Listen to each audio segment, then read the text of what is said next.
This episode of Food Psych is brought to you by my online course, Intuitive Eating Fundamentals. If you're ready to break free from diet culture and reclaim the life it stole from you, learn more and sign up at christyharrison.com/course. That's christyharrison.com/course. Welcome to Food Psych, a podcast about intuitive eating, health at every size, body liberation, and taking down diet culture. I'm your host, Christy Harrison, and I'm an anti-diet registered dietitian and certified intuitive eating counselor, offering online courses and programs to help people all over the world make peace with food. Join me here every week as I talk with interesting people from all walks of life about their relationships with food and their bodies. Anti-diet revolution, we're for health at every size. Eat the foods you like. Food Psych. Hey there, welcome to episode 191 of Food Psych. I'm your host, Christy Harrison, and today I'm talking with the incredible writer and social justice lawyer, Savala Trepczynski. We talk about how she stopped a lifetime of dieting and started decolonizing her relationship with food, why pathologizing fatness and emotional eating is problematic, how different forms of oppression are interconnected, why there's so little legal protection for discrimination based on body size, and so much more. Can't wait to share a conversation with you in just a moment. I'm really excited about this one. But first, I'll answer this week's listener question, which is from a listener named Mackenzie, who writes, "My job involves backpacking in the backcountry for several days at a time, hiking anywhere from X miles to Y miles per day. Obviously, food planning and bringing enough food as well as consuming enough calories is very important. Even though I'm bringing enough food calorie-wise, I'm still having binge episodes where I feel like I need to eat everything in sight when I return from being out in the backcountry. Do you have any tips on how I could reduce those binge episodes given the unique context my job demands?" So thanks, Mackenzie, for that great question. And before I answer, just my usual disclaimer that these answers and this podcast in general are for informational and educational purposes only and aren't a substitute for individual medical or mental health advice. So yeah, this is a great example of how counting calories does not give us enough food, right? Your body clearly needs a lot more food than you're consuming in these backcountry trips if you're binging. And binging is almost universally a response to deprivation, which is why I say that. There are, of course, those rare cases where people binge solely as a self-soothing mechanism in response to trauma, not in response to deprivation. But of course, because we live in diet culture, it quickly becomes wrapped up in deprivation too, because, diet culture is telling people you shouldn't be eating so much. Oh my God, you're going to gain weight. You're terrible, blah, blah, blah, right? All the things that diet culture instills in us. And so sometimes what might have started out in those, much rarer cases where there's not any deprivation to start, where it's just purely as a self-soothing mechanism, quickly gets wrapped up into deprivation as well. And in your case, Mackenzie, it sounds like it really is just solely because of deprivation here, because you've been out there with a limited supply of food and you're just not getting enough to fully satisfy your body's needs and desires, which is why your body's making up for it when you get home by binging, because it really is so smart. Our bodies are so smart. They know how to get what they need, and they drive us to binge when we don't have enough. And so this really seems like a case where it's clear that you're not having enough. And even though you're paying attention and trying to have enough, which is great and rare for people in diet culture, honestly, to be prioritizing having enough, it's still not working, because even when you count your calories in an effort to have enough, calorie counting actually doesn't give you enough, because human bodies are not machines and they need a lot more than what some diet culture based system like calorie counting says they quote unquote should. Because remember, calorie counting only exists because of diet culture. It came out of the historical development of diet culture around the turn of the 20th century. And we wouldn't have calorie counting. We wouldn't have this notion that bodies need a certain amount of calories. We would just eat until we were satisfied if it weren't for diet culture. And so calorie counting might seem like it's useful in contexts like this, where you're like, let me try to plan out and calculate how much food I'll need because I can only carry so much in my backpack. But actually, we can see here too that it just wildly underestimates actual humans' needs.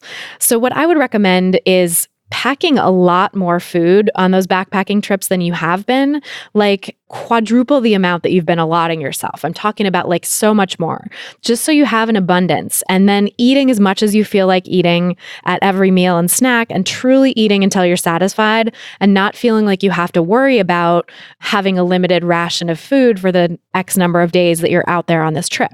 And I know practically speaking, it might be tough to carry that additional food in your backpack when you're on these trips because it takes up space, but it's really going to be so worth it to allow yourself to be more satisfied, to bring more food with you so that you can truly eat as much as you want and need and not feel deprived. And there are also special backpacking foods that you can get that are really full of energy, but packaged in such a way that it makes them easier to carry, like dehydrated foods that you just add water to when you're preparing and stuff like that. And so you can really pack an abundance of food and see if that helps with the binging, which I have a hunch that it will, because calorie counting, again, is just notorious for underestimating everyone's calorie needs. And so that goes for everyone listening to this right now. Calorie counting is underestimating your calorie needs, and it's also underestimating Mackenzie's calorie needs, who asked the question. So then, Mackenzie, if you're still binging consistently when bringing that additional food on your trips, when you have a real abundance of food on those trips, then there are a couple of things that could be at play here. One is that you could be chronically deprived because you're actually restricting consistently in your overall life, not just on the backpacking trips. And if that's the case, you really need to stop the restriction and consistently eat more in life, not just on the trips, although on the trips too, right? And likely get some professional help for recovery as well. So I have a bunch of therapists and dietitians who've been on the podcast, as I'm sure you've probably heard, that I really recommend for eating disorder recovery work. And you can find that list at christyharrison.com/providers. That's christyharrison.com/providers. That's kind of a short list. It hasn't been updated recently, so it's not every single one who's been on the podcast, but it's like most of the therapists and dietitians who've been on the show who see individual clients for diet culture recovery.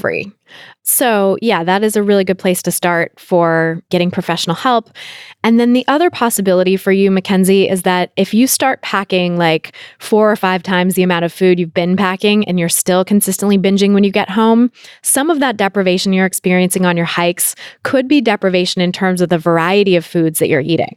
And you might need to start bringing more fun foods, more interesting foods, more variety of foods like sweets and savory snacks that you really enjoy, in addition to the more utilitarian foods like meal foods that you might be bringing now. And so just giving yourself a wider range of foods so that you're not feeling sort of emotionally deprived of the variety that you seek. And then finally, I want to pose a larger question, and possibly a somewhat uncomfortable question, which is this. Are you doing this job because you genuinely love the outdoors and hiking, and that's the sole purpose for your job, other than like to make money and live? Or is there also a part of you that's doing it because you want to keep your weight down or have overexercise be a part of your job? And I ask that because I've talked to a number of people over the years for whom working outdoors was a part of their disordered eating, including a couple guests on the podcast, like Sonia Renee Taylor, whose episode we just re-aired a few weeks ago, and Christy Amadeo, who was in episode 129. Those guests both previously had jobs in outdoor education, and they both later admitted that one of their main motivations for taking those jobs was to try to lose weight and make sure they didn't gain weight. And so, Mackenzie, I would really invite you to explore that idea for yourself and look at whether this job is something that's serving to perpetuate your disordered eating, maybe. And if that's the case, is there some other career path, perhaps, that you might want to explore that would be more beneficial to your recovery? That's just something to put in the hopper and think about. I'm not saying like go out and change your job tomorrow. You might also love it. There might be a lot of really positive things about it. And maybe diet culture or disordered eating motivations aren't a part of it at all. But if you're constantly having to move your body and pack a limited amount of food for your job, it could be keeping you stuck in a place of deprivation and diet culture. And that's especially true if one of your motivations for doing it in the first place is coming from diet culture. So I hope that helps. And if you want to submit your own question for a chance to have it answered on an upcoming episode, go to christyharrison.com/questions. That's christyharrison.com/questions. And then if you want to ask me any question you want and have me answer it a lot more quickly than I can here, you can join my online course, Intuitive Eating Fundamentals. The course has a wealth of audio and written content teaching you the principles of intuitive eating and walking you through them in depth. Plus, there's an exclusive monthly Q&A podcast where you get to ask your own questions and listen to hundreds of answers I've given to other participants already so that you can work through all kinds of different sticking points in intuitive eating and really put it into practice in your own life. When you join, you'll also get access to our private Facebook group, which is exclusively for course participants so that you can have real-time guidance from me and my team, as well as hundreds of other great people who are on this intuitive eating path.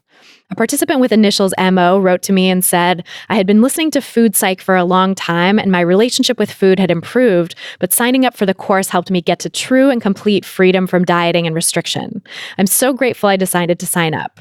I didn't understand how good life could be until I began working on freeing myself from the restrictions I had been self-imposing for far too long. I never imagined I would be able to answer the assessment at the end of the course as a true intuitive eater, totally free from moralizing food, but I did. Another participant named Emily said, "You are just an effing legend. Since starting this course, I'm now making steps to starting a business, and that could not have happened without the freeing up of headspace that your content has created."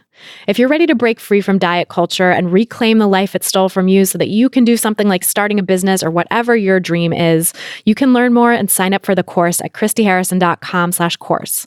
That's christyharrison.com/course. And by the way, now is a great time to sign up because next month I'm going to be releasing a big update to the course and the price will be going up accordingly. So this is a great time to get in there because you'll get all the content people are loving now from the course, and you'll also automatically get the updates as soon as they drop for free. So it's a great time to get in there. christyharrison.com/course is the place to go to sign up. And now, without any further ado, let's go talk to Savala Trepczynski. So tell me about your relationship with food growing up.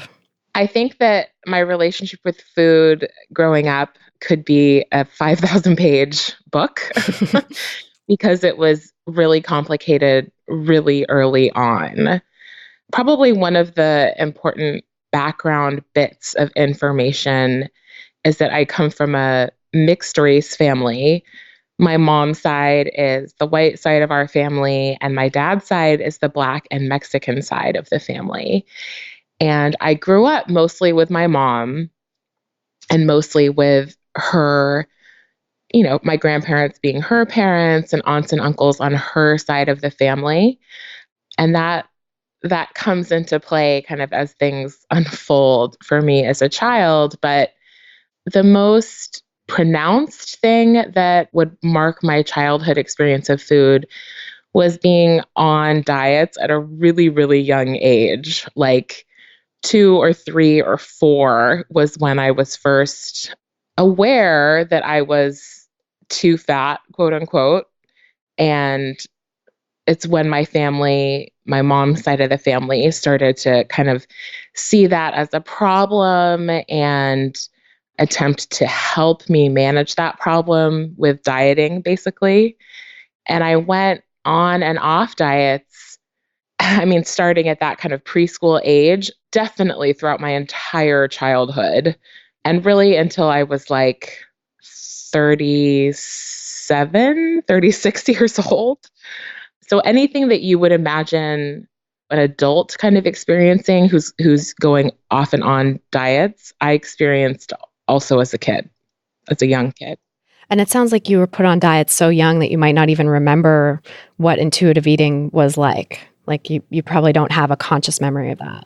I don't. It's funny you say that because my sort of entree into this world of liberation around my body and around food was precisely through intuitive eating, which I heard about for a long time. And, like so many people thought, well, that sounds really great once I'm thin, Yeah. Let me lose a lot of weight and then I'll try intuitive eating, So I put it off for a long time. But as you know, when you get into it, they often talk about childhood or early childhood as being a time when your eating was sort of uninterrupted and uninfluenced and really connected to just your own wisdom in a very matter-of-fact way.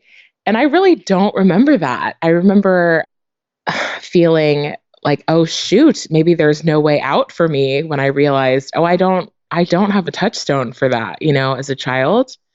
But my first food memories are around not eating and saying I didn't want to eat because I didn't want to be fat. And that was when I was, a really chubby, maybe 3 or 4 year old, and had learned from my family that I was fat and that was a problem. Wow. That is so painful. It is. I mean, I can talk about it matter of factly, in this context, but over the years, I have shed many a tear and howled about it, to myself and in therapy and with my parents and all of that. It was painful. Yeah. The sort of earliest reflections we get of like who we are in other people's eyes come from our families. And when your family is telling you like there's this thing about you that's wrong and bad, and like the way that you fix that is not eating, of course you're going to do that. Of course you're going to think, okay, let me like follow the rules. Let me be a good kid. Let me, like they want this from me. So let me do that. Yeah, I think the innocence of childhood is sort of heartbreaking in this kind of context, because at that age, I had no tools to analyze what I was being told about myself, let alone to sort of stake out a different opinion about it, or even to think about it, to question it in any way. So that early food stuff for me, it was really deeply internalized, I think, because I was a little kid, and what could I have done but just kind of swallow it whole and assume it was true. But then it also had somewhat of a public or kind of performative aspect to it as I got a little bit older. I think when I was about 7 years old, my mom enrolled me in this program called Shape Up. And it was basically weight loss for kids. And part of the program, it wasn't like a camp or anything. It was like, a workbook and weekly sessions with a dietitian or something like that. So I just did it all year, basically, year round.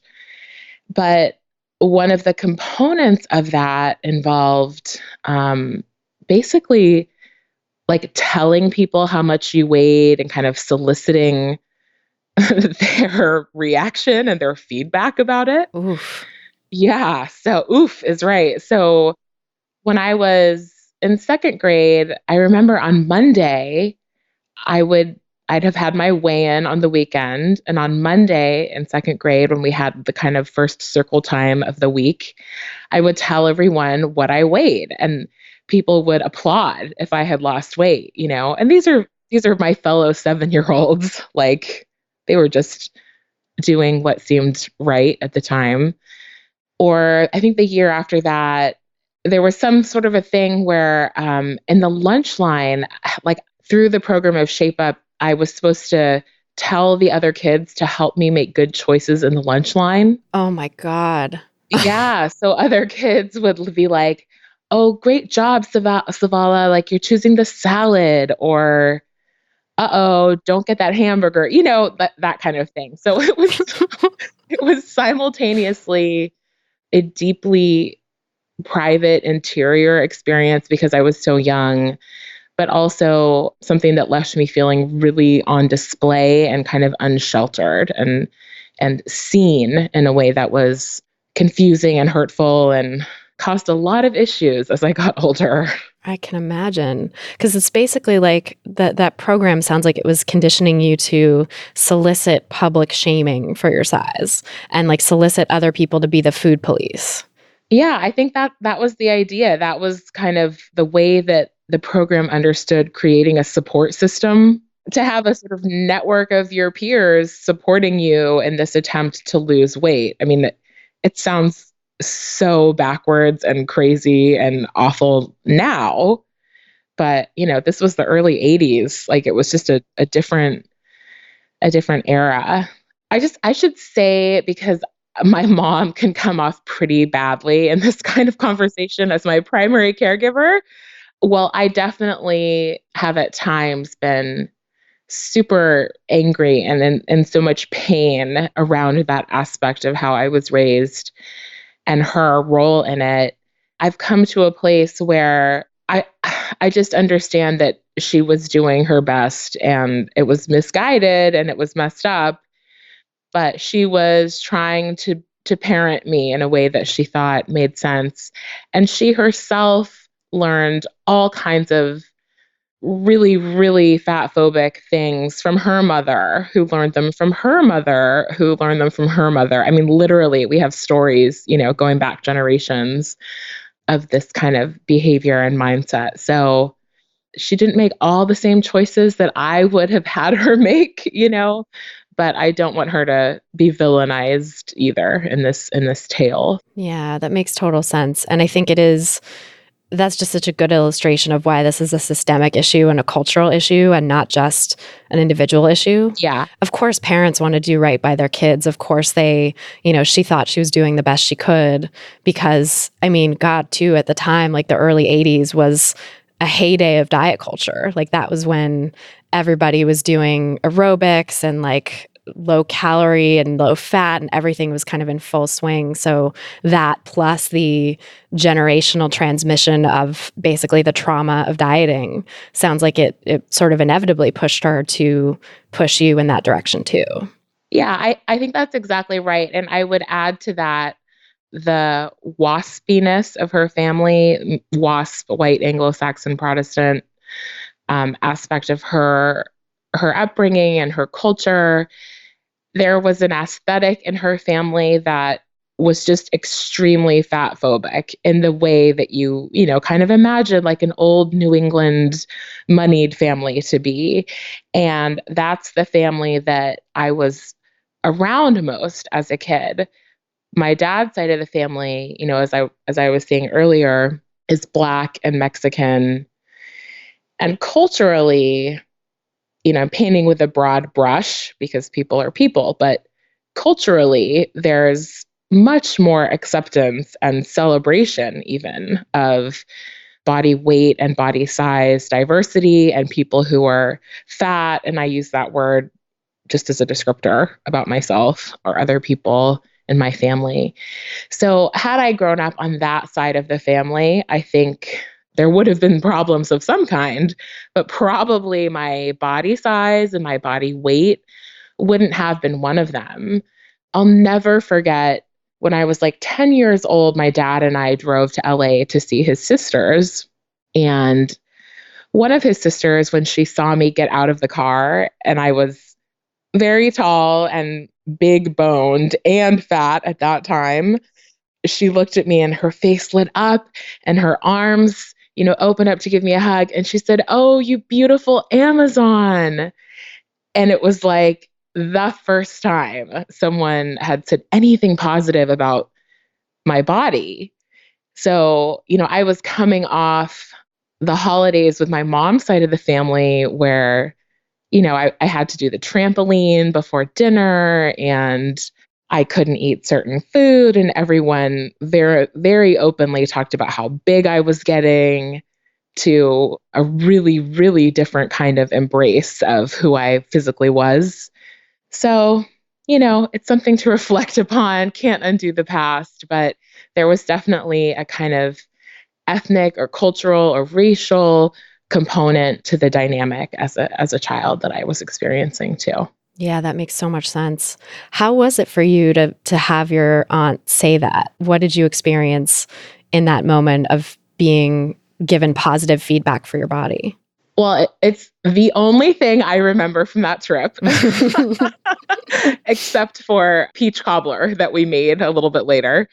But, that says something in and of itself that it has stayed with me. I think it was just a revelation. I didn't quite know what to do with it, but I knew that it felt really, really good.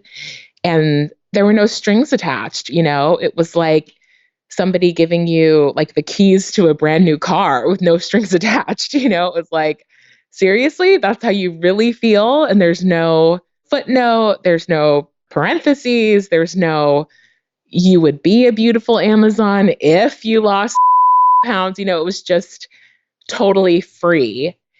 And because it was free, I think it was really freeing that Auntie Renee just saw me in a way that I had never seen myself.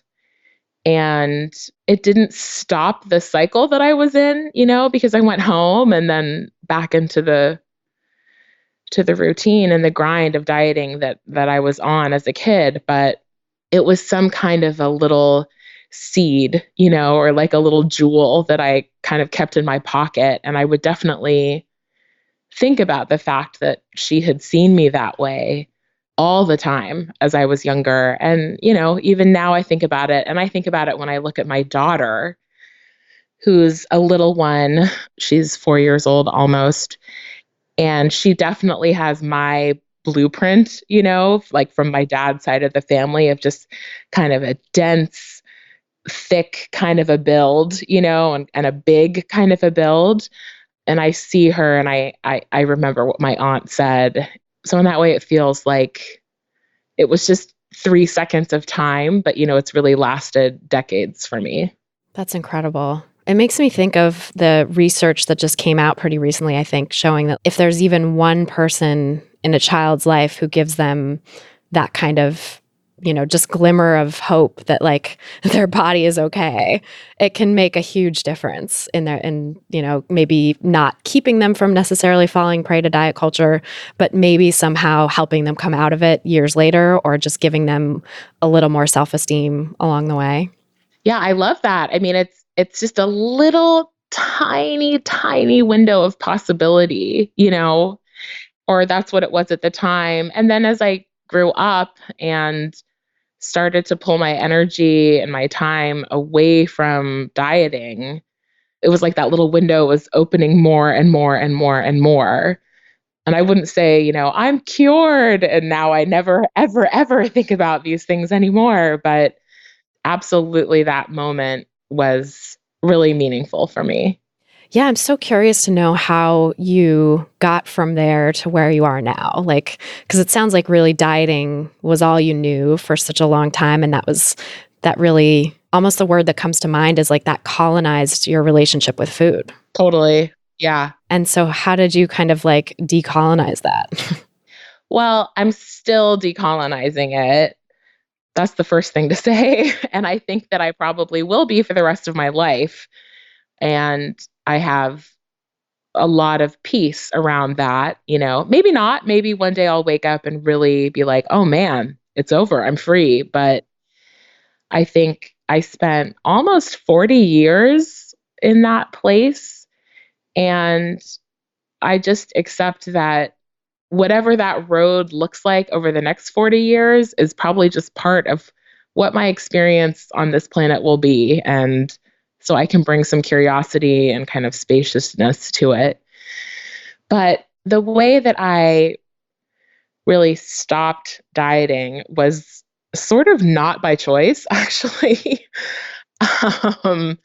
As I look back, it really was not by choice. I mean, I had a baby and I gained weight in pregnancy, big surprise.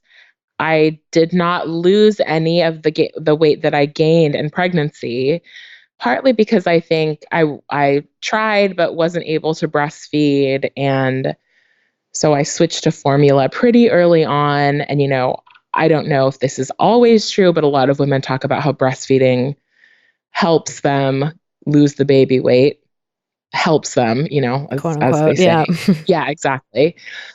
So I didn't breastfeed. And I also had intense postpartum issues that required medication. And as you may know, antidepressants in that class of medicine, they often cause people to gain weight or make it impossible to lose weight. So all of those things kind of stacked on top of each other put me in a place where I felt a really panicked, desperate urgency to lose weight. It felt like the walls were closing in, and I was sort of scrambling with my nails, trying to climb up them to get out of the room through a hole in the ceiling. That's what I felt about my body size, And I think when my daughter was about 6 or 7 months old, I started really rapidly cycling through every diet I could get my hands on. All of them I had already done at some earlier point in time, like I am a true veteran. And what I found was that I could do it for maybe 2 weeks and then I just couldn't do it anymore. So that's what happened with Weight Watchers. I was like, okay, well, Weight Watchers, that didn't work. Maybe I just need Atkins. Maybe there's too many choices in Weight Watchers and I need something stricter. So let me try Atkins. And that lasted a couple weeks. And then I was like, well, maybe I don't like eating all that meat. Maybe I should be vegan, and on and on and on. And over the course of, I don't know, maybe 2 months, it got to a point where it was like, I would pick a diet and I could be on it for like 4 hours. And I would find myself like in the kitchen, as Isabel Fox and Duke says, like face down in a pan of brownies. Like it was like muscle fatigue. It was like, I just can't, this is so weird. I can't do it anymore. I don't understand what's wrong. And I had, I guess you could say, water heats slowly and boils suddenly. So this was kind of the water slowly heating, was me going through all these diets with like a shorter and shorter and shorter amount of time that I could comply with whatever the rules were. And also increasing anxiety and fear and desperation. And then I was walking to school. I work at a school. So I was walking to school one day and I was wearing this foot boot, like, those little, it's not like a cast, but it's like a gnarly black Velcro boot that stabilizes your foot. Yeah, like a walking cast, yeah. Yeah, I was wearing one of those because I had injured my foot trying to get activity points in Weight Watchers. And I injured it so badly that I had to wear this cast for, I think it was 2 or 3 months and couldn't work out. It was very ironic. But anyway, I was Googling, as I very often did. Like I'm talking like several times a day, whenever I was kind of standing in line with my phone doing nothing. I would Google, safest way to lose weight or best way to lose baby weight or, whatever. And I pulled out my phone and I started to type and I just couldn't do it. I don't know how else to describe it except to say that like my fingers just froze over the phone. And I had this feeling kind of slowly welled up, in the 30 seconds or whatever that I was standing there. And I just had this feeling inside of me like, I cannot do it anymore. I just cannot do it anymore. I mean, the way that like true muscle fatigue feels, when like you cannot do another sit up or lift that weight, one more rep. And I had no idea what that meant. I mean, it had never occurred to me that I might have any time in my life ever that I wasn't dieting or trying to cling desperately to the weight that I had lost on my last diet. So I had no idea what that meant. It must have been kind of scary because it was like all you had known. Yeah, it was very scary. And I mean, it's kind of funny now, but one of the things that was so scary that I like one of the first thoughts I had was, oh my God, if I stop dieting, I'm going to gain weight. Like, that was the real scariness early on. It's like, God, I mean, all roads lead to this problem, right? And when your brain is so like deeply wrapped up in it. But condensing the next few weeks, eventually I stumbled back onto intuitive eating, and I ended up signing up for a course with this place called Be Nourished in Oregon. I know you know them. Yep, past podcast guests and friends of the show. Yes, indeed. So that was, but you know what? Even that was really scary. Like I signed up and then I couldn't do it. And I emailed the admin and I was like, I signed up for this course and I've paid and it starts tomorrow, but I think I'm going to be going on a lot of business trips this summer, which was a total lie. Could I possibly get my money back? And they were like, well, we won't give you your money back. Totally reasonable, but you can have a credit for the next time. And I did that a couple times before actually being like, okay, I'm going to take this friggin' course and see what happens. I've totally had people do the same thing with my intuitive eating course. And I'm like, I get it. Like this is scary. It's a big commitment. And the ones who end up coming back and like actually doing it, end up saying like, yeah, I really wasn't ready. And I just needed to like circle around this for a long time before actually realizing that, this was the path that I needed to take. And I get it because when you haven't known anything else and when you're desperately afraid of weight gain because of what you've been taught by diet culture and your family and all of it, it's like, it's terrifying. It's so terrifying. And I love that idea of like circling it. Like that's exactly what I did. And bless them for letting me like eventually sign up and not just being like, okay, you're a problem customer, go away. Because it was the beginning, the beginning of real progress. And the very beginning, I followed that course up with a lot of other stuff. And I've even done like a refresher of that course.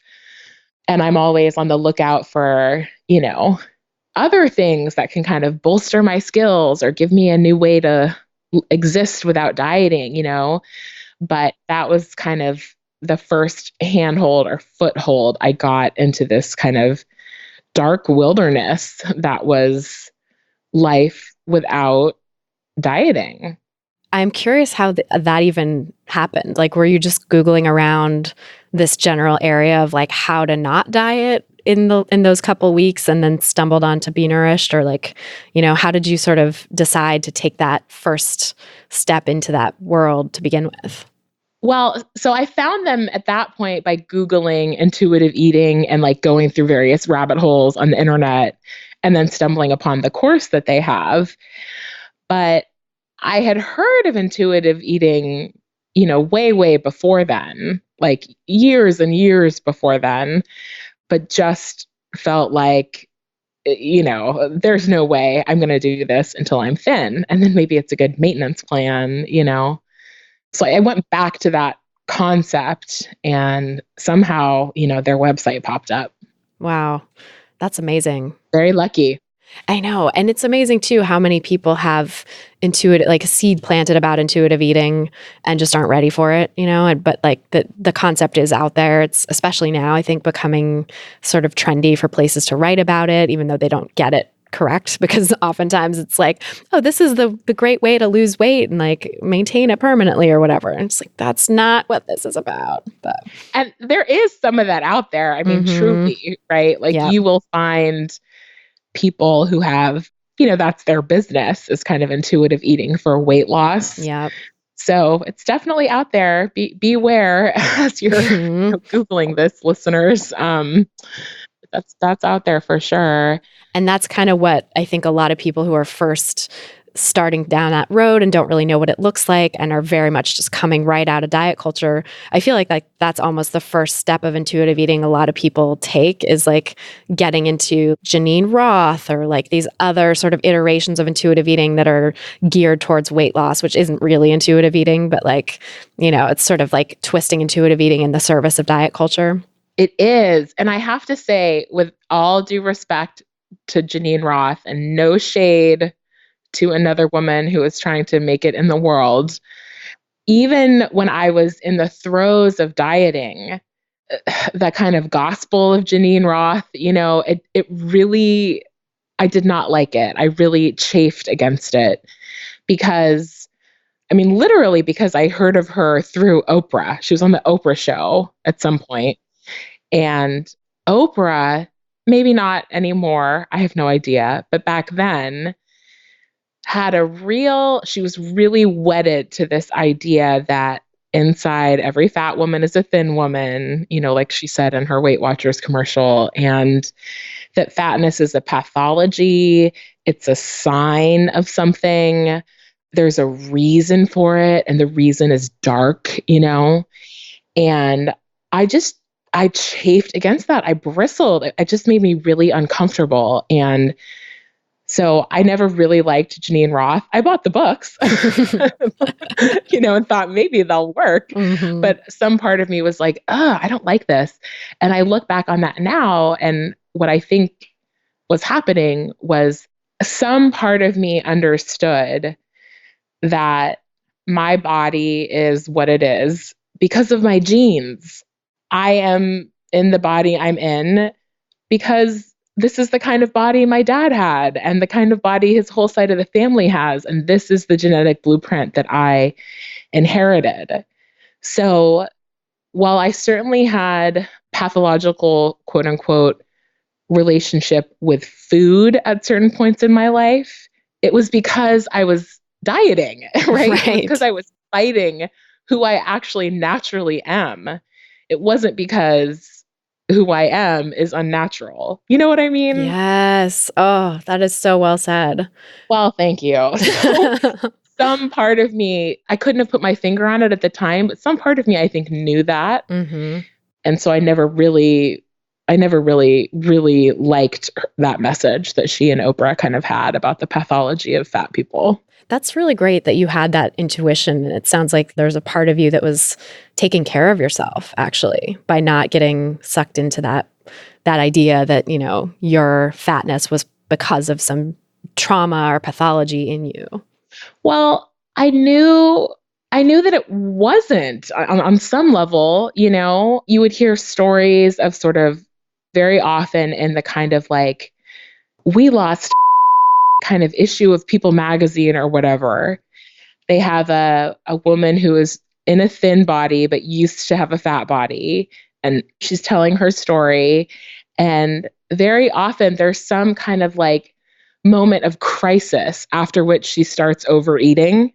Somebody died or she suffered some kind of violent crime. There's something happened that was really awful and dark and itself sort of traumatic. And the way that she coped or covered up the pain was through eating. And I just knew that just wasn't me. That just had not been the facts of my life.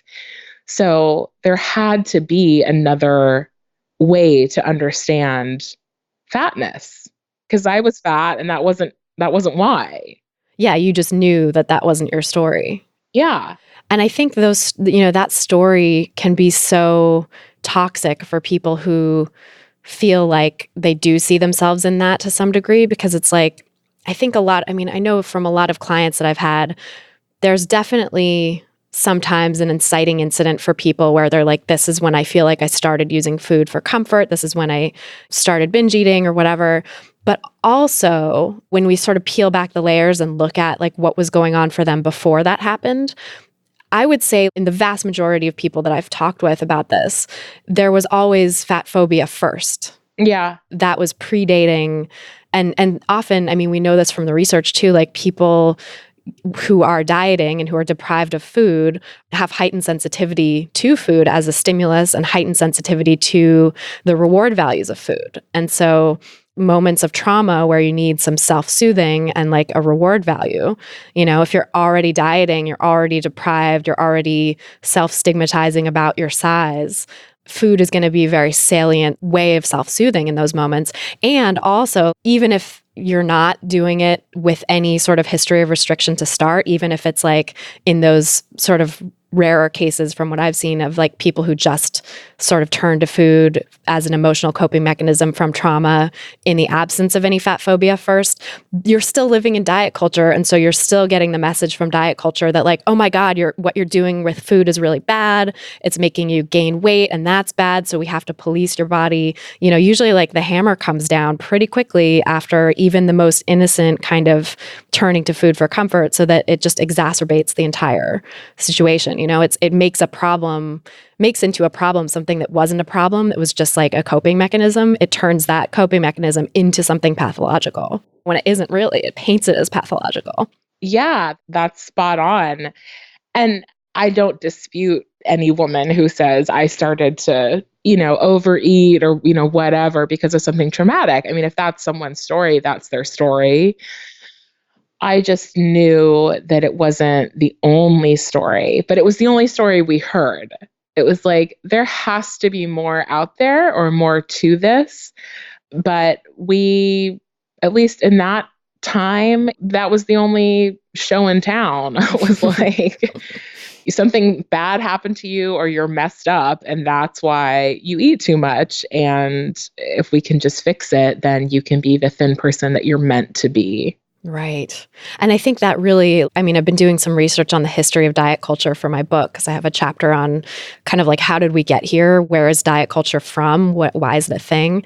And that idea of emotional pathology causing people to gain weight seems to have root in the 60s with like a psychologist named Hildy Bruch, who was very popular at the time, like, you know, really sort of started the whole idea of quote unquote childhood obesity and had this theory that mothers overfeeding their children or substituting food for affection, like with emotionally withholding mothers would like substitute food for affection, and the children would take the food as a substitute for the affection and therefore overconsume it, quote unquote.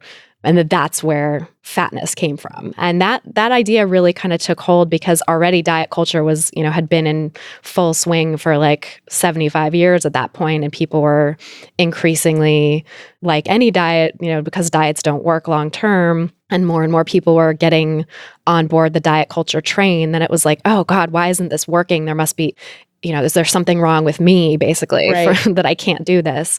And that explanation was sort of like an easy, it just like dovetailed nicely with the interests and the aims of the diet industry, where it was like, oh yeah, it's because of you, because you're emotionally broken, because like you're addicted to food or you're an emotional eater, and was a really convenient way for diet culture to absolve itself of any responsibility rather than having, you know, people wake up and be like, wait, this doesn't work. I'm actually going to stop doing this thing that has failed me. Yeah, I think that is, well, first of all, I can't wait to read your book. I'm like, oh, I didn't know any of that. Thank you. But like, it's a 1-2 punch, you know, because the diet industry, you know, as you know, they tell you it's your problem. And they're also constantly kind of dangling this vision of some future you know, that's incredibly seductive. It's a really vicious cycle, you know, that the different aspects of the diet culture reinforce other aspects of it. Totally, like the carrot and the stick. Yeah, exactly. And I think, I mean, it has been really, really recently, like in the last few months, that I have stopped. Well, I shouldn't say stopped, but that when I think about myself in the future, it's just me, what I look like now, or I don't even really think about my body size and body weight because it may change in the future. You know, I mean, who knows? I may be heavier, I may be lighter in 10 years. I don't know. But that sort of like a ghost or like an apparition or a promise of a thinner person, a thinner you, is really, really seductive. And I think that the diet culture like pushes it so hard. Like every time you see a commercial for Weight Watchers, right? Or anything aimed at women, basically, that it's really hard to let go of. I remember when I met the guy who I ended up marrying, I started Weight Watchers after we'd been dating a few months. And I remember telling him, kind of like reassuring him, although he wasn't nervous about this, I was, kind of reassuring him that, yeah, he was dating a chubby girl, but really I was a skinny girl. And like, I'm back on the wagon and I'm going to get there, you know? And he was kind of like, okay, whatever, you know? And then if like fast forward like 10 years, and like a year ago, I remember saying to him, actually, honey, I think you married a fat girl, just like straight up. And he was like, all right, cool. Like, I'm down with that. But to me, it was like finally letting go of that idea that there was some person trapped inside me by my evil, gluttonous appetites, you know, and instead just being a little more accepting and relaxed about what my body might look like or weigh or feel like at any given point in time. That's huge. And that's really nice that he was so accepting and he wasn't invested in your size at all. Like, you found a good one.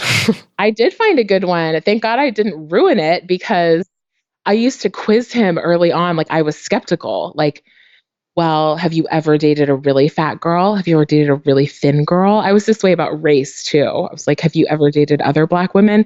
I was simultaneously afraid of being a fetish, but also distrustful that he actually found me attractive. I mean, it's like such a mess. Like, oh my God, I don't know how it worked out between us, but he was always, I don't want to say neutral, because of course you want your partner to be maybe a little more than neutral about your looks. Right. But he always, found me attractive and, blah, blah, blah, but was very kind of like mystified about this weird obsession I had with kind of ferreting out whether something was wrong with him because he liked my body, It's just, man, like, they don't make it easy. They really don't make it easy. They really don't. And I feel like that speaks to how like socialized, unfortunately, so many women and femmes are to thinking that like, if you're in a relationship with a cis man or a male person of any variety, really, like a masculine person, that they're going to want you to be small. That's the line that we're given. And just like in so many subtle ways too, like the princesses in the Disney movies and all of it, like everybody, we're told that from birth basically. And so like, I think when men and masculine folks have a different preference, and there are so many out there who do, or who just don't care, like who don't give a shit about the size of someone's body, it just sort of doesn't jive. It like does not compute in the brains of those of us who are socialized to think like, no, but you're supposed to want me to be thin, Totally. It's very unstabilizing, I think. And it made me really nervous for a long time. And occasionally I still do feel nervous about it, just because those neural pathways are like 5-lane highways for me, but it's so much softer than it used to be. Like, my grip on that has really softened. But I think, what you said reminded me of another thing that was really crucial for me, had to do with racism and, the way that we kind of normalize and elevate whiteness in so many ways in our culture.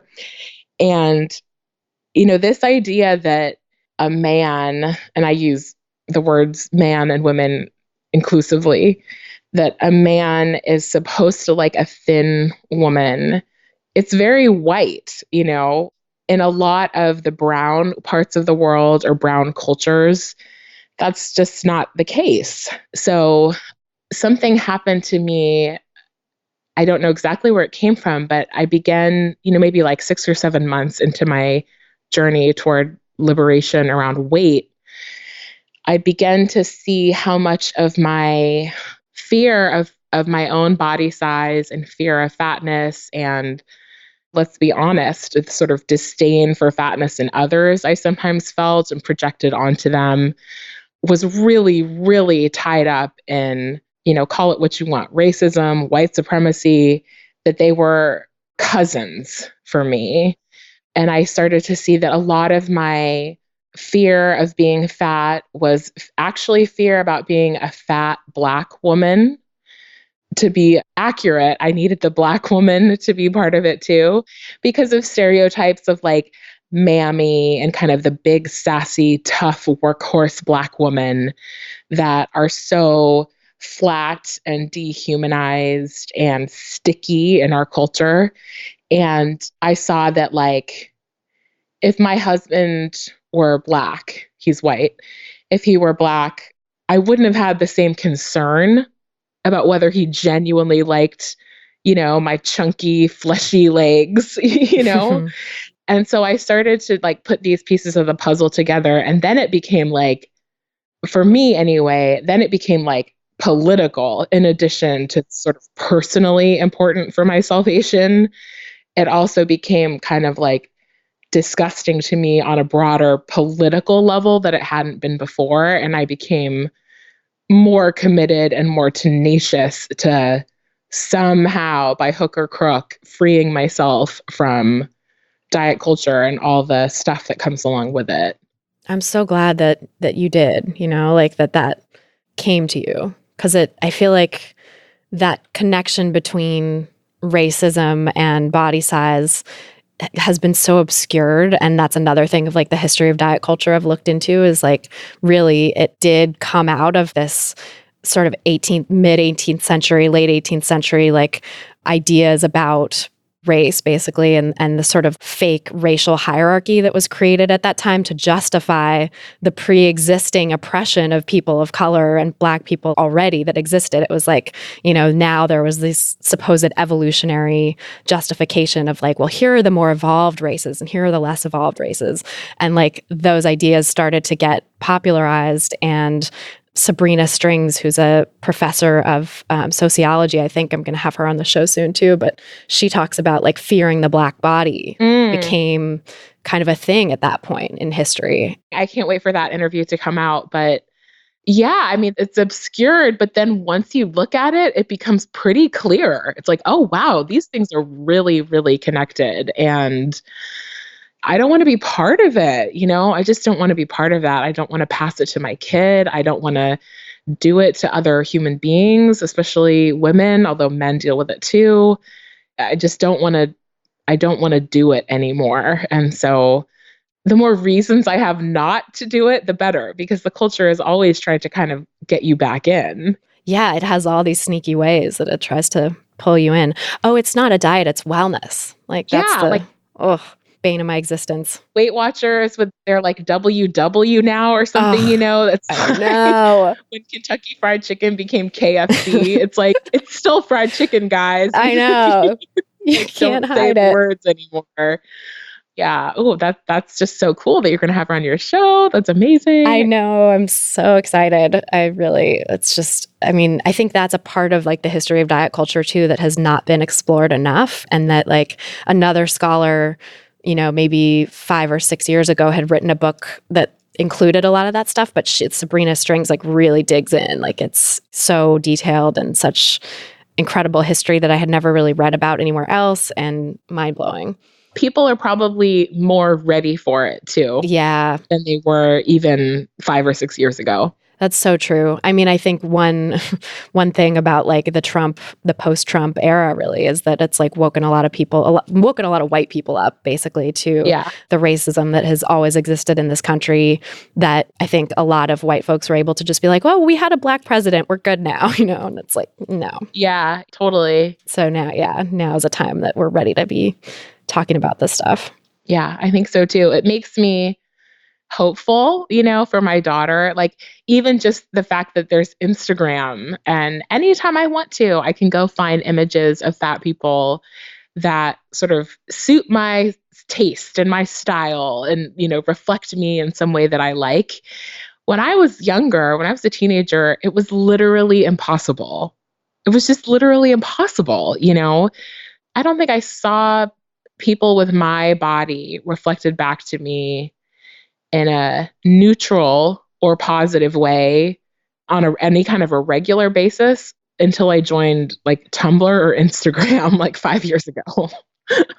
Yeah. And I think like, there's plenty about social media in the future that really scares the hell out of me. But, I think about my daughter and that she will have challenges with social media, but that will not be one of them, hopefully. She will be able to see herself reflected back to her from the world.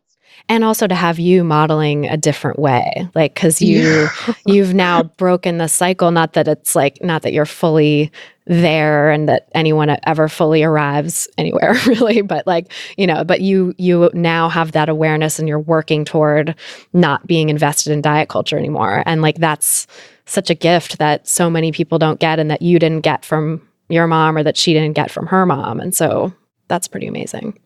I wish I could say she was my inspiration.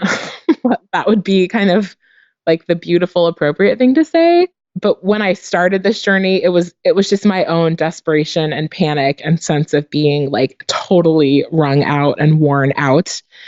Of course, it's a beautiful, happy fact that I think it also makes me a more loving mom. Not that my mom loved me less, but that I'm able to see my daughter and see myself around my daughter without those kind of fat phobic eyes.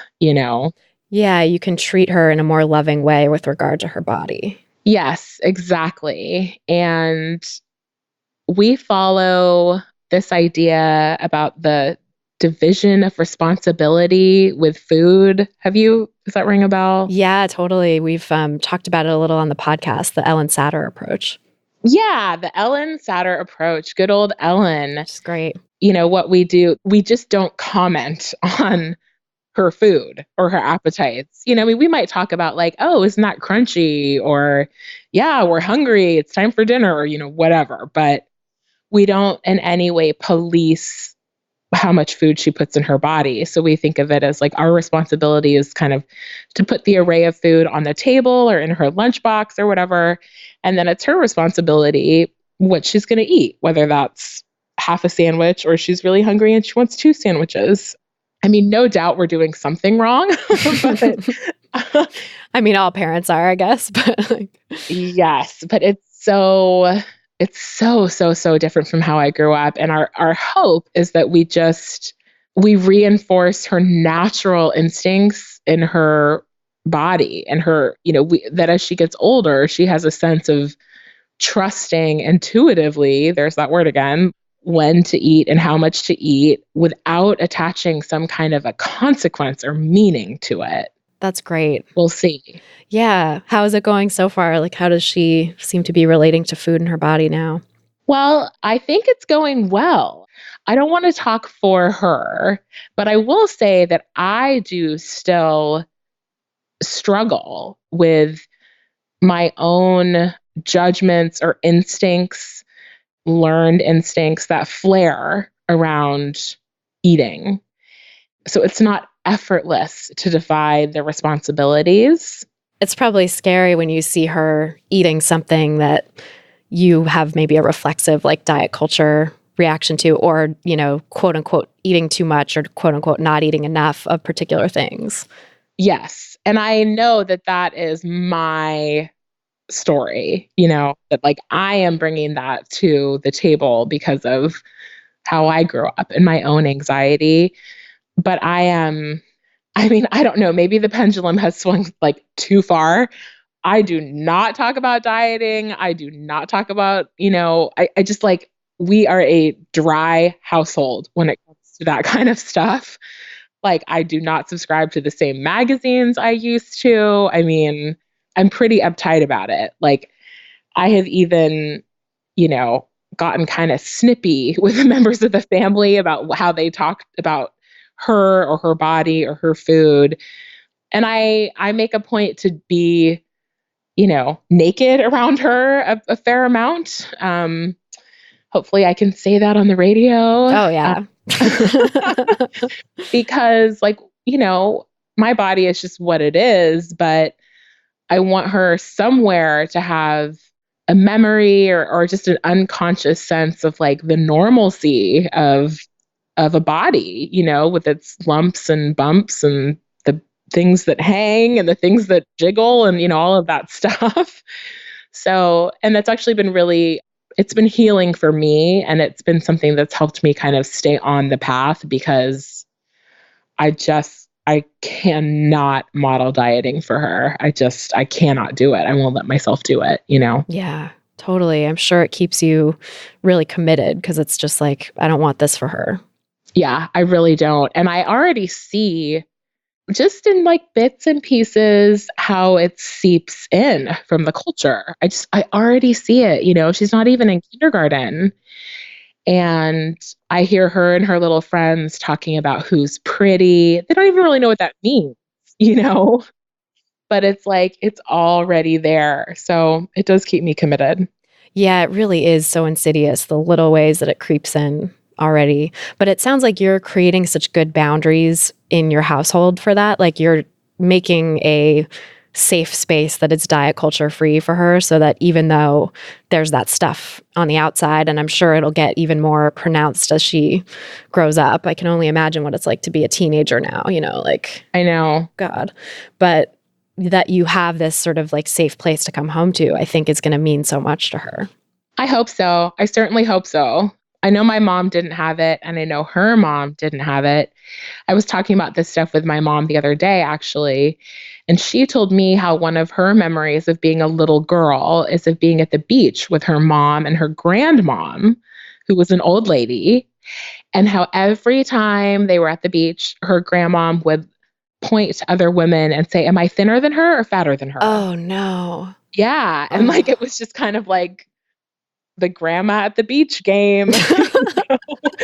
So Wow. it's this stuff just runs really deep. And I think you said something about being colonized earlier, and I think that's really the right word. So as much as I can shelter my little one from it, the more the better. Yeah, absolutely. I really hope that the work that you're doing in raising her that way, plus the work that like we're both doing and that this whole movement we're a part of is doing to destigmatize larger bodies and to take down diet culture, is going to help her generation grow up in a way that's not as hamstrung by all this stuff as we were. Because, like you said in one of your blog posts, how this just stole so much of your life, and I always talk about diet culture as a life thief too, like that it just takes us away from the pleasure and the little moments that we could be enjoying and like showing up to relationships and just showing up for ourselves, and like we'll never get that time back, but hopefully we can give it back to the next generation or to people down the line. Yeah, I hope so too. I mean, that's partly why I do write about this stuff and, talk about it aloud, is because hopefully when you do some of your own work aloud, it holds space for other people. And that's definitely one of my goals as a mom, is to do that for my child. Absolutely. And also just to, I think like people really see themselves in, I mean, I know reading your stuff, I really was like struck by the details and the sort of little things that I was like, oh yeah, like I remember doing that in my dieting days, or I've had clients tell me that they do that, like it's like so evocative just to tell your personal story and to see like how common and similar some of our struggles are. Thank you for saying that. That's one of the tricks, right? That diet culture or patriarchy maybe plays on us, is that it has us kind of shut in these padded, soundproof rooms, thinking that all of our experiences are just our own. But when we start talking about them and seeing that the personal is political, as the saying goes, there's like momentum and power there, and it's freeing to individuals. But I mean, hopefully, maybe this is one of the missing puzzles, right? In terms of creating a more equitable world for women and girls and for men too, because with freedom, like the more we're free, the better it is for everyone. Absolutely. Not to get too philosophical about it, but it's true. I totally agree. I think that's exactly right. And also to sort of recognize because I think a lot of people in this day and age want to be more woke, they want to be doing the right thing, and they realize the sort of depths of how messed up things are in our society. But one of the ways that I think, and I think that like even people who are the most woke on different issues like race and sexual orientation or gender or whatever sometimes miss still is the stuff about body size and body completely. image, and that is all a part of it. It's all a part of the same struggle for liberation that people in all kinds of other bodies and identities are feeling. That is so true. It's funny you say that, because sometimes I'll just be kind of going through my week and I'll kind of catalog the little fatphobic microaggressions, you might call them, or just the little fatphobic things I heard.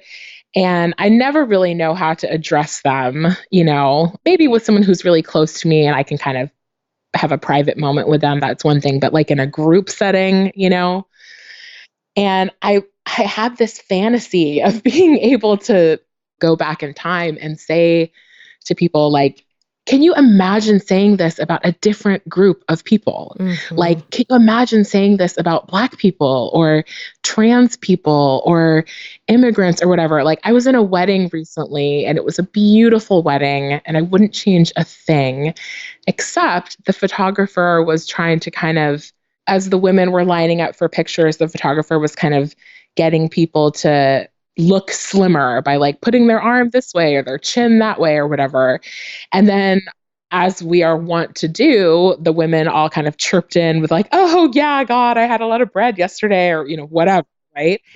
Like, imagine if they were saying like, just try to, if your skin will look lighter if you stand this way, like just try to smush your nose so it's not as broad, like just like, we wouldn't tolerate it, basically. We would call it what it is, right? And I'm not saying that the experience of fatness is equivalent to the experience of any other marginalized or subordinated group, but they're connected.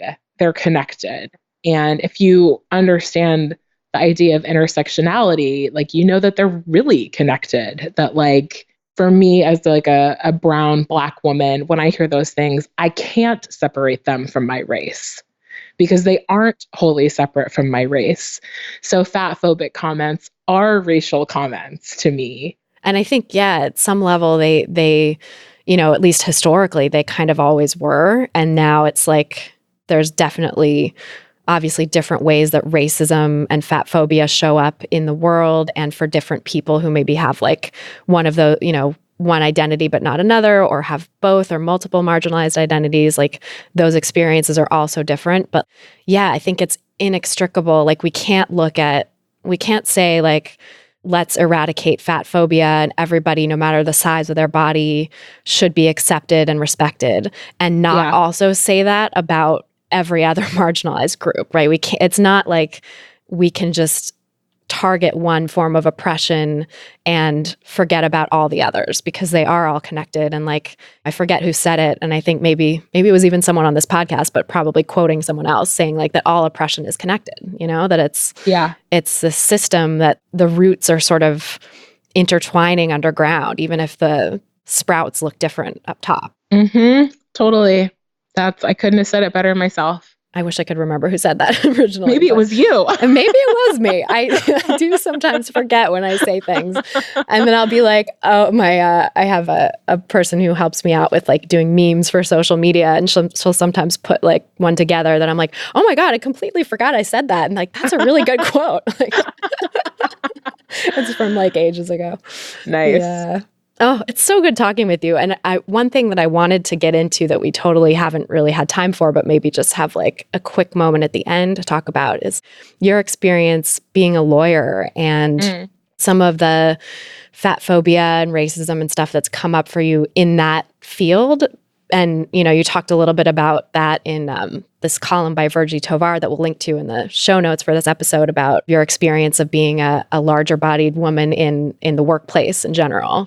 But also just, you know, curious sort of like from your perspective as a lawyer, what it would look like to have justice for and like protection for the class of protections for body size, the way that we do have legal protections for like race or gender or other forms of identity, in terms of like not being allowed to discriminate in hiring, for example, or other, you know, housing or things like that. Well, I think in terms of my professional experience, it's a place where my body size and my fatness are deeply, deeply linked to my being a Black woman. So anything I experience is kind of a swipe or a jab at one of those identities, I also experience with the other, because at least in the professional context, they really merge for me. And I think that, you know, there's a couple of reasons for that. One, supposedly America's a really fat country, but like there's not a lot of really fat lawyers. And you could write a book about that and like opportunity and class and all of that kind of stuff. But the same also goes for Black women. Well, Black people generally, but also Black women. So I think that in the kind of the pressure of otherness, both of those aspects of myself really stand out. And in our culture, we have some really damaging and kind of unconscious stereotypes about big Black women, like I was talking about earlier. So professionally, they're basically the opposite of professional. Let's put it that way. So if I'm going into court and I'm in a suit and I have my briefcase and I'm in my heels or whatever, I'm aware that I am really, really playing against type from a sort of cultural bias perspective. So yeah, I can't really divorce the two and for myself. As far as, protections against discrimination and bias for fat people, I should preface this by saying that this is not my area of expertise. And so I'm sure that there are scholars out there who know more about this than I do. But I mean, as you probably know, those protections are almost non-existent. I think Michigan maybe has some protections around fat discrimination in the workplace. But by and large, they just don't exist. And I think that that's for a few different reasons. I mean, one is that the law usually grants these types of protections to classes of people. And that class of people has to be able to, show that as a whole class, they're likely to experience certain kinds of discrimination or negative impacts, right? And I think in a sense, fatness it's like a club people don't want to join. You know what I mean? Yeah. Like, of all the fat people in the country, there's probably like a dozen who want to go like lobby Congress and be like, we're in this group of fat people and we all experience this kind of, systemic hatred or whatever. So I think part of it is like fat people's own distaste, which of course is like a reflection of internalized oppression for fat people. You know what I mean? Yeah, totally. I think we also have a really, really strong sense in our culture that fatness is a choice. And the law, it's always going to protect classes of people more when we don't think it's a choice. Like, you don't choose your race, at least for the most part, or as the law understands it, you don't choose your gender. They're called immutable traits in legal speak. And we just don't think fatness is something that you kind of are or are not. We think of it as a choice and often as a failing. And we're less likely to offer protection to any group of people where we think that the cause of their discrimination is partly their own failing to measure up.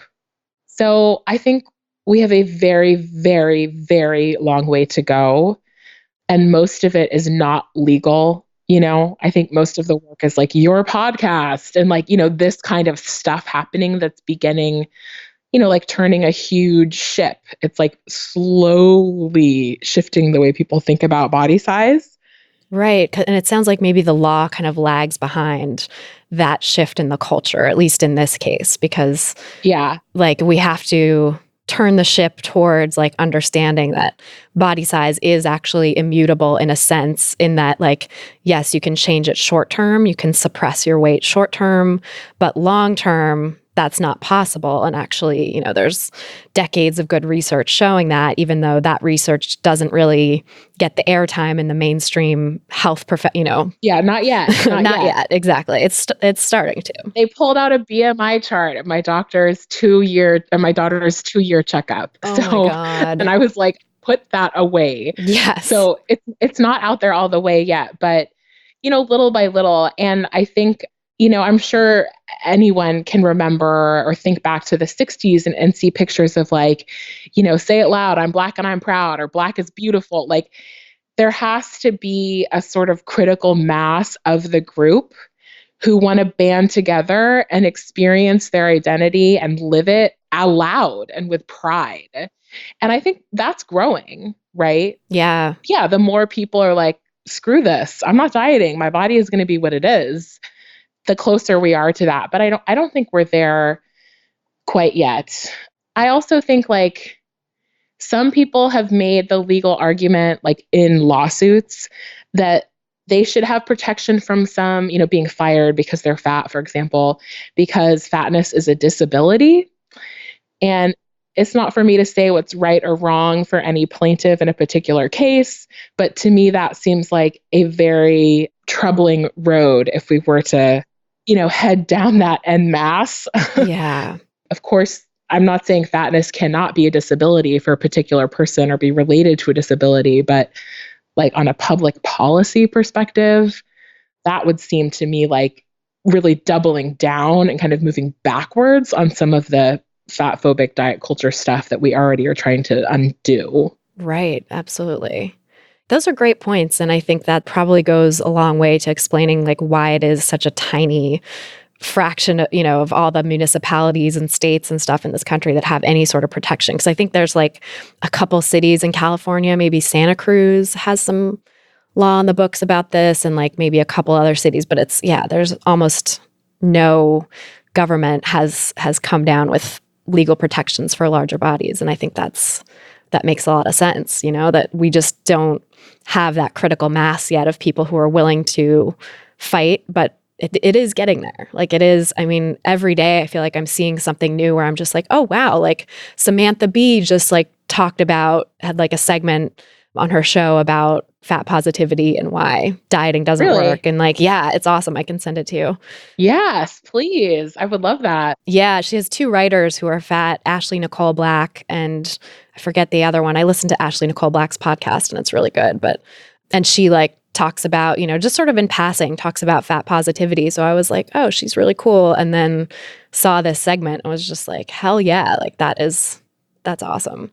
And just another interview I just saw with some author, like a memoirist or something. I don't even know what she's famous for or anything, but just like in that book, apparently there was something about being stigmatized for her size. And she was being interviewed on like some talk show. So. Well, it's interesting that both of these people that you've pointed out are women, right? Because that's actually legally another piece of the puzzle. I mean, to the extent that law really is about how we order society and how we keep order in society. And we live in a society with a lot of hierarchy. That's part of the order, right? So to the extent that fatness and fat discrimination are going to impact women who are lower on the hierarchy more intensely, then it's harder to build that wave of change because it's not affecting someone who's at the top. Right. That's interesting. One more, and it's just any identity at the bottom, like who's going to experience fatness or discrimination around fatness in a more severe way, person of color, transgender person, whatever it is, immigrant, native person, like it's going to be deemed less important, basically. That's just the way hierarchy works. Totally. Yeah, it sort of compounds the oppression and makes it less sort of likely that the mainstream or that the people in positions of power are going to take the complaint seriously. Yes, that's exactly right. That's exactly right. Well, that is really interesting to know. And I hope that like just getting this idea out there that like legal protections probably are not going to come until we have some social change at like the more philosophical level, maybe can help, push things in that direction. Because I do think we really need all of it. We really need the cultural change and the philosophical change. And we need legal protections too for people, because there is incontrovertible evidence that people in larger bodies have higher rates of discrimination in employment, are paid lower salaries. Yeah, exactly. More likely to be fired, I think, too, like just all of it. Yeah, exactly. Little by little, little by little. Yes. Well, I love your work and I love what you're doing to help in this fight and making change. So thank you for being here. Thank you. Thank you, Christy. This has been humbling and really fun and wonderful. You're very easy to talk to. I'm sure you hear that all the time. Thank you. You are too. You're amazing. I had such a good time on this conversation. Thank you. This has really been such a treat. I honestly, when I saw your Instagram, message or whatever it was, I was pinching myself. I was like, is this for real? Oh my gosh. So I can't thank you enough. I really can't. Oh, thank you so much. It's such a pleasure talking with you. So that's our show. Thanks again so much to Savala Trepczynski for joining us on this episode, and thanks to you for listening. And by the way, you can find Savala on her website at savalat.com. That's SAVALAT.com. I forgot to have her mention that in the end of the episode, so there you go. Now you can find her online. And if you're looking for some practical guidance to help you get started on your own anti-diet path, grab my free audio guide, 7 Simple Strategies for Finding Peace and Freedom with Food. Just go to christyharrison.com/strategies to get it. That's christyharrison.com/strategies. If you've gotten something out of this podcast, please help us reach more people who need to hear the anti-diet message by sharing this episode on Apple Podcasts or iTunes or your favorite podcast platform, whatever that may be. Sharing on one of the Apple platforms is really helpful because it brings us up in the podcast rankings so that more people discover us and so that we can continue to drown out the pro-diet messages in the health category and keep rising up through those ranks. We've recently reached the top 20 and top 10 health podcasts, which is so amazing. And I would love your help to stay there and really represent a new paradigm to people who are just browsing through the health charts, which may be how some of you all found the podcast. And, I think those are likely the folks who really need this message most. So if you're listening to this on Apple Podcasts, just click the 3 dots at the bottom right of the screen on this episode, and then click share episode. And you can also go to christyharrison.com/subscribe to find all the places that you can subscribe and share the podcast. To get full show notes from this episode, including all the resources we mentioned, plus a full transcript, just go to christyharrison.com/191. That's christyharrison.com/191. And to get the transcript, just scroll down to the bottom of the page and enter your email address. This episode was brought to you by my online course, Intuitive Eating Fundamentals. If you're ready to make peace with food, break free from diet culture, and reclaim the life it stole from you, learn more and sign up at christyharrison.com/course. That's christyharrison.com/course. A big thanks to our editor and engineer, Mike Lalonde, and to my Food Psych programs team, including our community and content associate, Vinci Chue, our administrative assistant, Julianne Watasik, and our transcript assistant, Kiara McClellan, for helping me out with all the moving parts that go into producing this show every week. Our album art was photographed by Abby Moore Photography and designed by Meredith Noble, and our theme song was written and performed by Carolyn Pennypacker Riggs. Thanks again for listening, and until next time, stay psyched.